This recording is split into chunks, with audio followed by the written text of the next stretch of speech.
Hello friends, Balaji કિચનમાં આપનું સ્વાગત છે. જય બાલાજી, જય સિયારામ. કેમ છો ફ્રેન્ડ્સ? મજામાં ને? આજે હું લાવી છું કેકની રેસીપી, જેમાં મેંદો, સુગર, કોઈ પણ જાતનું એસન્સ નથી. ઓવન વગર આપણે આ કેક બનાવીશું કુકરમાં. એકદમ હેલ્ધી કેક, ઘઉંના લોટ અને ગોળની કેક, એકદમ દેશી ટેસ્ટ સાથે. તો ચાલો ફ્રેન્ડ્સ, આપણે રેસીપી સ્ટાર્ટ કરીએ. સ્ટાર્ટ કરીએ ઘઉંના લોટ અને ગોળની કેક. એના માટેનું પહેલાં આપણે ઇન્ગ્રેડિયન્ટ્સ જોઈ લઈએ. આ છે ઘઉંનો લોટ 1 કપ છે, આ અડધો કપ છે ગોળ, આ ડ્રાયફ્રૂટ છે, એમાં કાજુ, બદામ, અખરોટ અને તૂટી ફૂટી છે, આ રવો છે, આ દહીં, આ ઘી છે, દેશી ઘી છે 5 ટેબલ સ્પૂન છે, અને આ પોણો કપ જેટલું દૂધ છે, અને આ નટમેગ પાવડર, જાયફળ પાવડર, આ સિનેમન પાવડર, તજ પાવડર, આ ઇલાયચી પાવડર, કાર્ડમન પાવડર, આ બેકિંગ પાવડર 1 ટીસ્પૂન, અને આ હાફ ટીસ્પૂન બેકિંગ સોડા. તો ફ્રેન્ડ્સ, આપણે ગોળ છે એ આપણે એક વાસણમાં લઈ લીધો છે. હવે આપણે વાસણમાં ગરમ કરવા મૂકશું, અને એમાં 1 થી 2 ચમચી પાણી નાખી દઈશું, એટલે ગોળ પીગળતો જાય.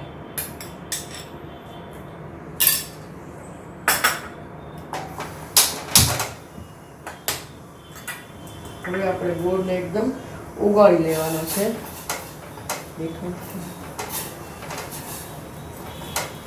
ગોળને આપણે એકદમ ઉગળી જાય ત્યાં સુધી જ ગરમ કરવાનો છે.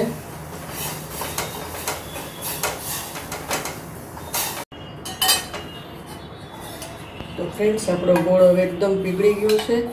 હવે આપણે એને ઠંડો કરવા મૂકી દઈશું. રૂમ ટેમ્પરેચર ઉપર ઠંડો થાય પછી આપણે એમાં આગળ પ્રોસેસ કરશું. ફ્રેન્ડ્સ, આપણો ગોળ ઠંડો થાય ત્યાં સુધી આપણે ચાળી લઈએ બધું. 1 કપ ઘઉંનો લોટ છે, વ્હીટ ફ્લોર, આ 1/4 કપ રવો છે,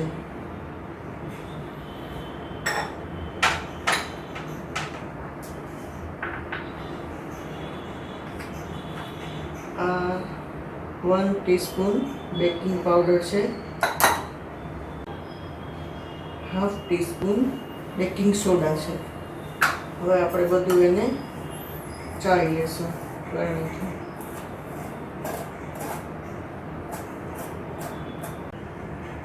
તો ફ્રેન્ડ્સ, આપણા ગોળનું પાણી ઠંડુ થઈ ગયું છે. હવે આપણે એને ચાળી લઈએ.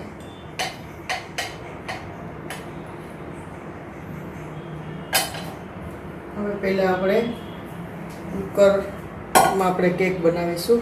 એના માટે મેં અહીંયા મીઠું લીધું છે, 1 કપ જેટલું મીઠું છે, 1 કપ જેટલું મીઠું લીધું છે.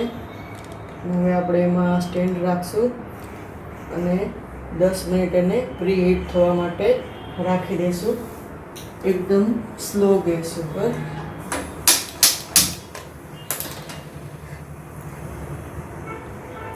પછી આપણે આગળની પ્રોસેસ કરીએ. 10 મિનિટમાં આપણું કુકર પ્રીહીટ થઈ જાય એટલે પછી આપણે એમાં ફ્રેન્ડ્સ, આપણે પહેલાં મોલ્ડ ગ્રીસ કરી લઈએ. આપણે કેકનું કોઈ મોલ્ડ નથી લેવું. આપણે ઘરમાં જે હોય એ જ રીતે આપણે તપેલીમાં આજે કરીશું કેક, એટલે પહેલાં એને ગ્રીસ કરી લઈશું. બેકિંગ પેપર કે કોઈ પણ જાતનું કંઈ એમાં કરવાનું નથી, ખાલી આપણે ઘીથી ગ્રીસ કરી લીધું છે. ઘી કે તેલ તમે જે બી યુઝ કરતા હોય. અને એમાં આવી રીતે લોટ થોડો નાખશું. આવી રીતે બધી સ્પ્રેડ થઈ જવો જોઈએ લોટ આપણો.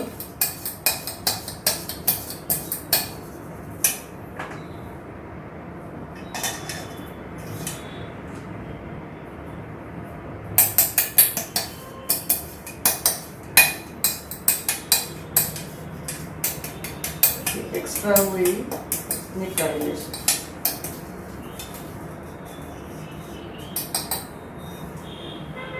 હવે આપણે આગળની પ્રોસેસ કરીશું. આમાં ગોળમાં આપણે દહીં એડ કરી દઈશું. 1/4 કપ દહીં છે,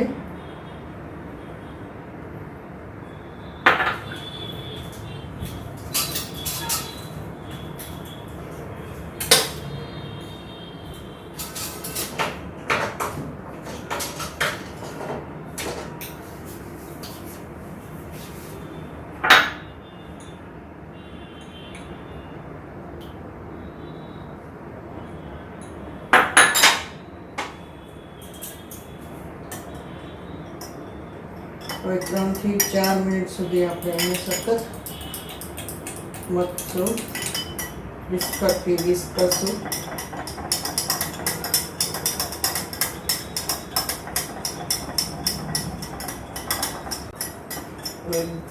ગોળ અને દહીં આપણું એકદમ મિક્સ થઈ ગયું છે. હવે આપણે એમાં ઘી નાખીશું. 5 ટેબલ સ્પૂન જેટલું ઘી છે, દેશી ઘી છે. તમે તેલ બી લઈ શકો, કંઈ પણ તમે લઈ શકો, બટર લઈ શકો, તેલ લઈ શકો, ઘી લઈ શકો. મેં અહીંયા દેશી ઘી, ઘરનું ઘી લીધેલું છે.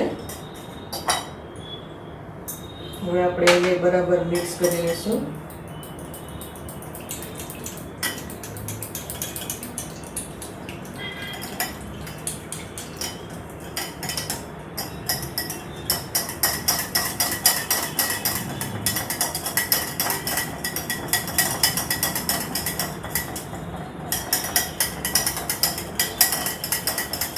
હવે આપણું ઘી મિક્સ થઈ ગયું છે.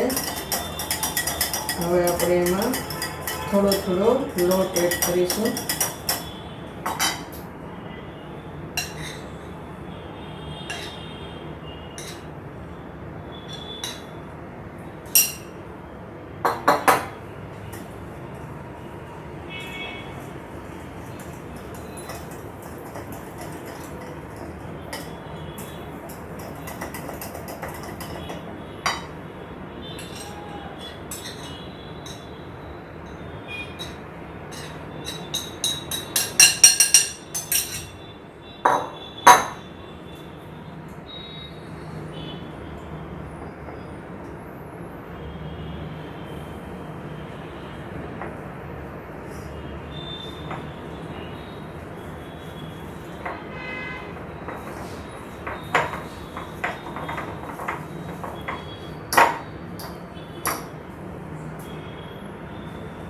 હવે આપણે એમાં દૂધ એડ કરતા જઈશું અને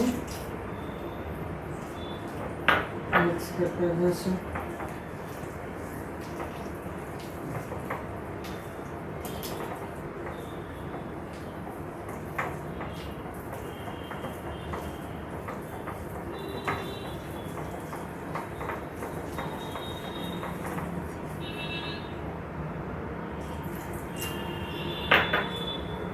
થોડું થોડું જ આપણે દૂધ એડ કરશું, એકી સાથે એડ નહીં કરી દઈ, પછી બેટર પતલું થઈ જશે તો પ્રોબ્લેમ થશે કેક બનવામાં.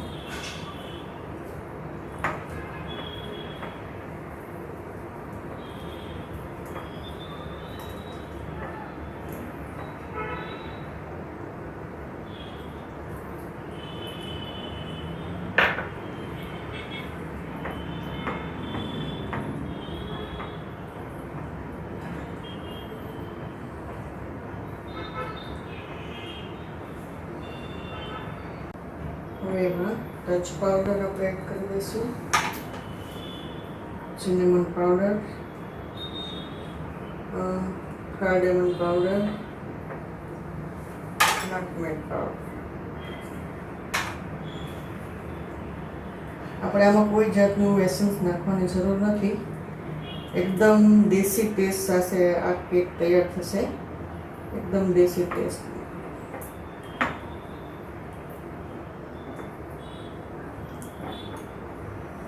ફોકને હવે એમાં આપણે થોડાક ડ્રાય ફ્રૂટ એડ કરીશું. કન્સિસ્ટન્સી તમે જોઈ, રિવિંગ કન્સિસ્ટન્સી જેવી રીતે આવી રીતે હોવું જોઈએ. બહુ પતલી ન થવું જોઈએ, બહુ જાડું બી ન રહેવું જોઈએ.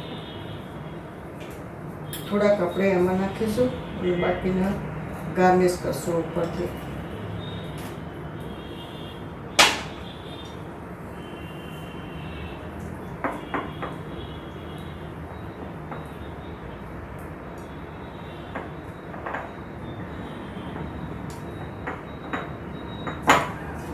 હવે આપણે બેટર નાખી દઈશું, અમારે પોર કરી દઈશું.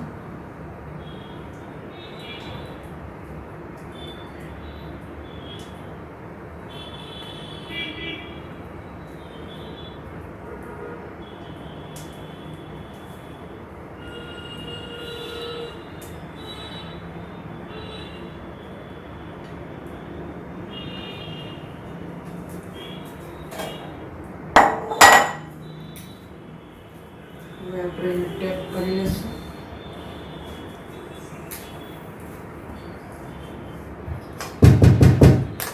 એમાં એર બબલ્સ હોય તો એ નીકળી જશે. હવે આપણે એમાં બધું ડ્રાયફ્રૂટ ઉપરથી ગાર્નિશ કરશું.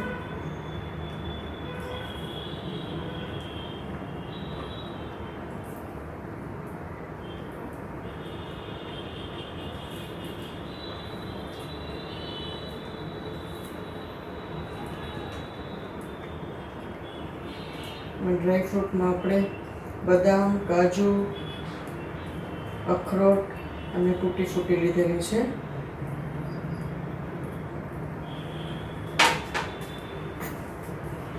હવે આપણે એને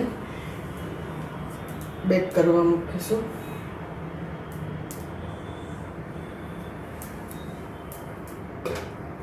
આપણું કુકર પ્રીહેટ થઈ ગયું છે એકદમ. આપણે બેક કરવા મૂકી દઈશું એને.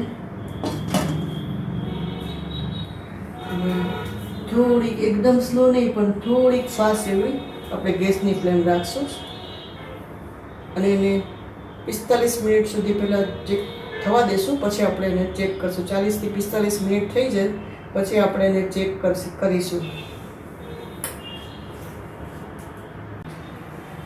ફ્રેન્ડ્સ, આપણે જોઈ શકીએ છીએ અહીંથી કે આપણી કેક કેટલી ફૂલી ગઈ છે. હવે આપણે એને ચેક કરી લઈએ. હવે એમાં ચીપકતું નથી એકદમ, એટલે આપણી કેક એકદમ રેડી છે.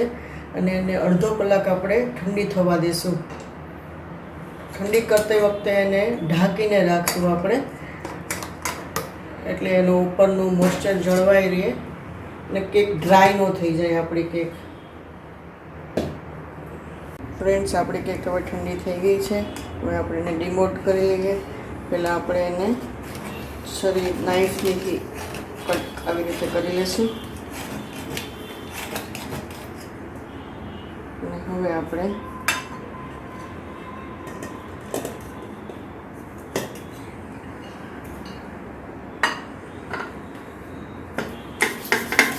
ઉપર આપણે એને રબ કરવાનું થોડી વાર, એટલે એ ડિમોલ્ડ થઈ જશે.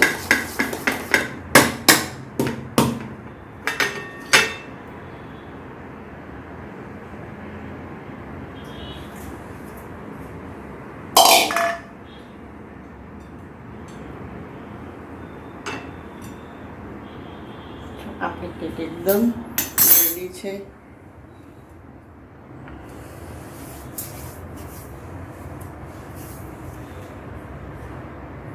જો એકદમ કેટલી સ્પોન્જી બની છે આપણે જોઈ શકો છો તમે. હવે આપણે એને કટ કરી લઈએ.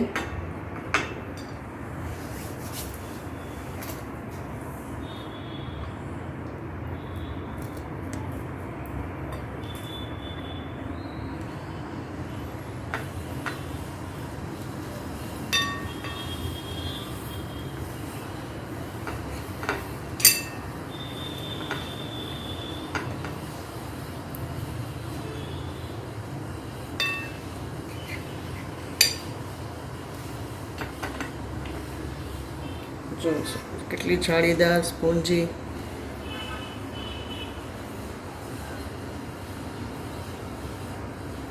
છે ને એકદમ મસ્ત, એકદમ હેલ્ધી કેક દેશી ટેસ્ટ સાથે. તો ફ્રેન્ડ્સ, તમને મારી રેસીપી પસંદ આવી હોય તો લાઈક કરજો, ફેમિલી મેમ્બરમાં શેર કરજો અને સબસ્ક્રાઈબ કરજો. ફરી મળીશું નવી રેસીપી સાથે નેક્સ્ટ વિડીયોમાં. Thank you for watching my video. Eat healthy, stay healthy. Jai Balaji, Jai Shri Ram.